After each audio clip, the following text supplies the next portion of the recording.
Hello, my name is Madison Moy, and I'm doing my project on Leonardo da Vinci. First of all, who is Leonardo da Vinci? Leonardo da Vinci was born in the Renaissance age. He was best known as an artist, but what is not as commonly known was his work as a scientist and an inventor.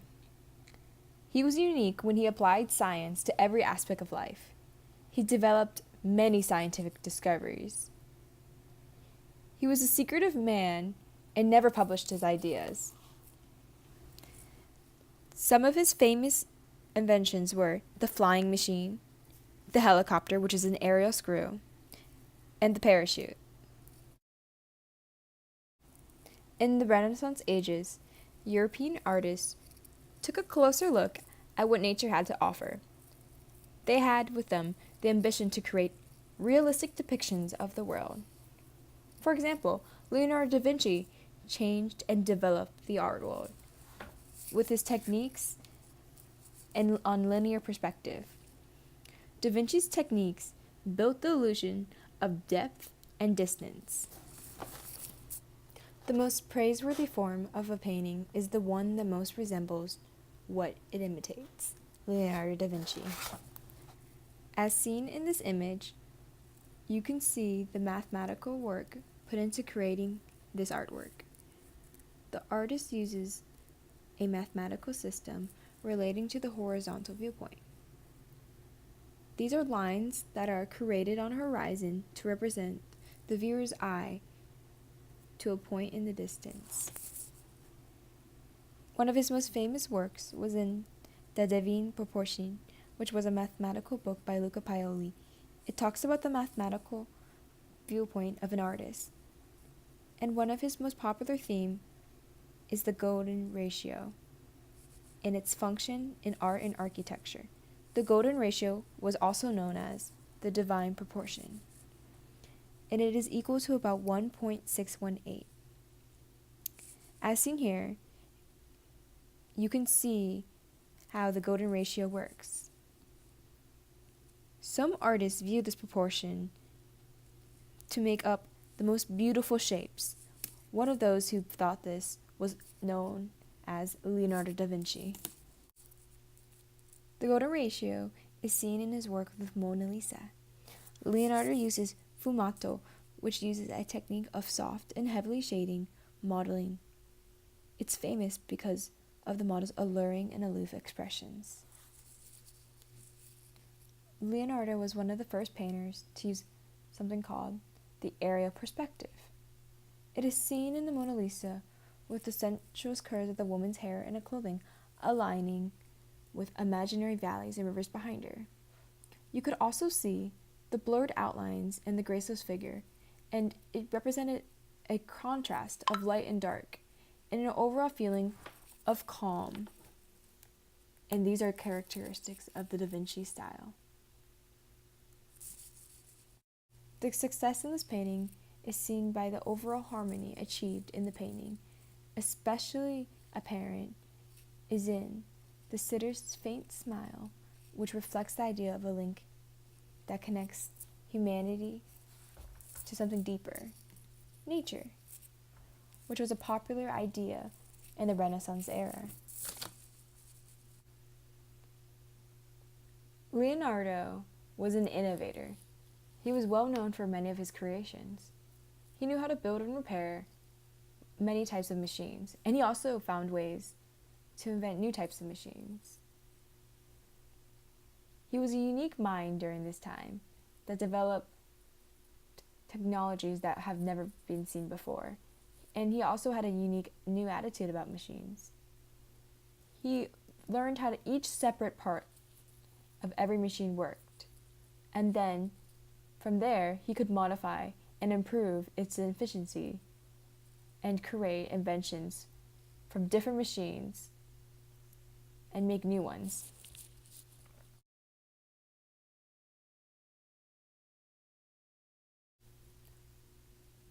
Leonardo created the landing gear. It's a detail from his helicopter. It's a mechanism that consists of a prop and a ladder, but both of the prop and ladder were retractable.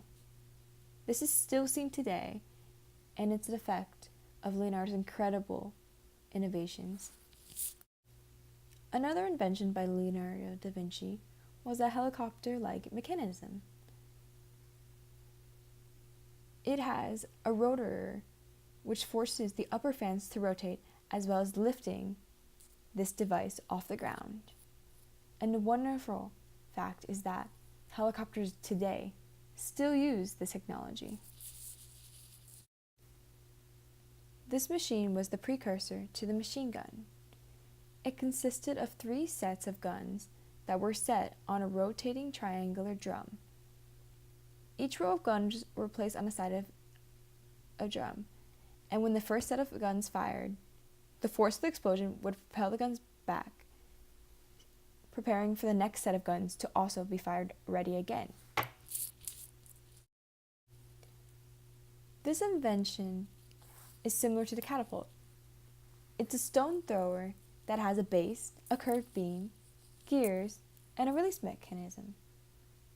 A stone would be put on top of the arched wooden beam, and then Leonardo's mechanisms would release it, and it's tightened within the gear. When the beam was released, the force of it would catapult the stone into the air. His inventions were used in war. This one was an armored vehicle that was designed with slanting angles that would deflect. It was also operated by man. It was moved by 4 strong men, and the vehicle was equipped with firing cannons all around its perimeter. His last invention consisted of a wheel and 4 crossbows, a shield, and also a stand for it. The wheel was turned by people walking on top of the wheel. An archer was firing inside the wheel as the crossbows came around. The arrows are fired through the stand, and the shield protects the men walking on the wheel. This was one of the elementary stages that led to the creation of the crossbow. As for Leonardo da Vinci's work in science, he took a liking to observing nature and asking scientific questions, as well as his ability to record it in journals. One of the ways he developed his skills in learning and science was dissecting cadavers of criminals and really observing how the human body worked, with the organs, the capillaries, and all the hidden parts of the anatomy.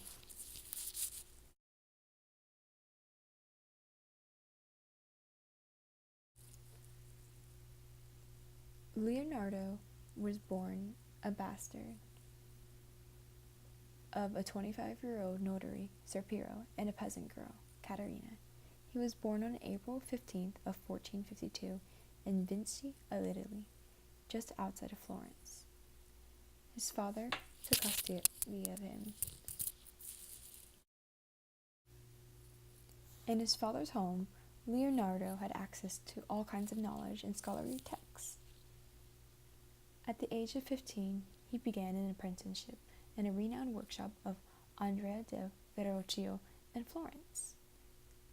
Even at a young age, Leonardo showed great talent. He was a genius in everything he did and all the objects he produced in Verrocchio's workshop between the period of 1470 to 1475.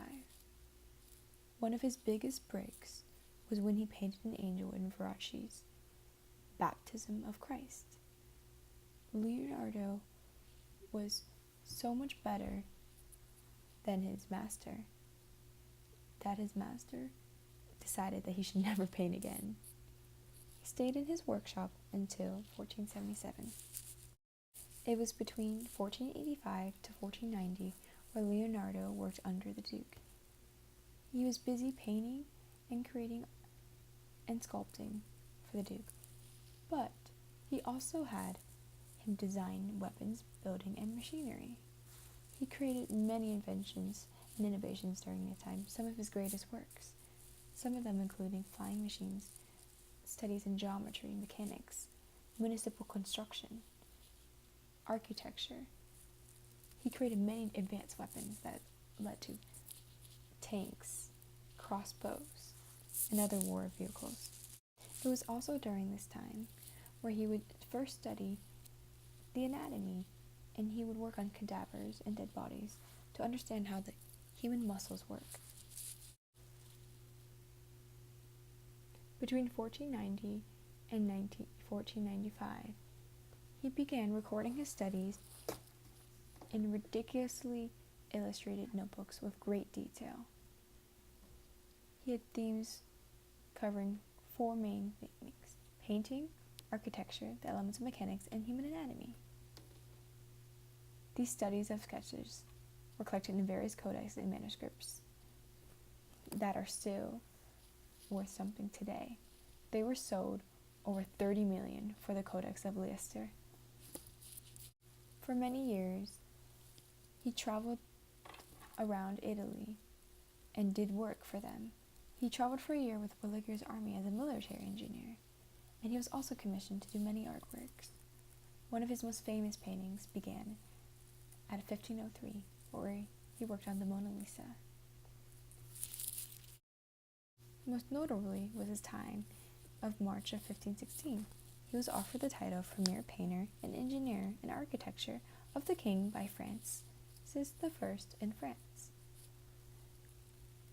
In later years, he suffered from the paralysis of the right hand, although Leonardo wrote with his left hand, and he was still able to draw and teach as normal.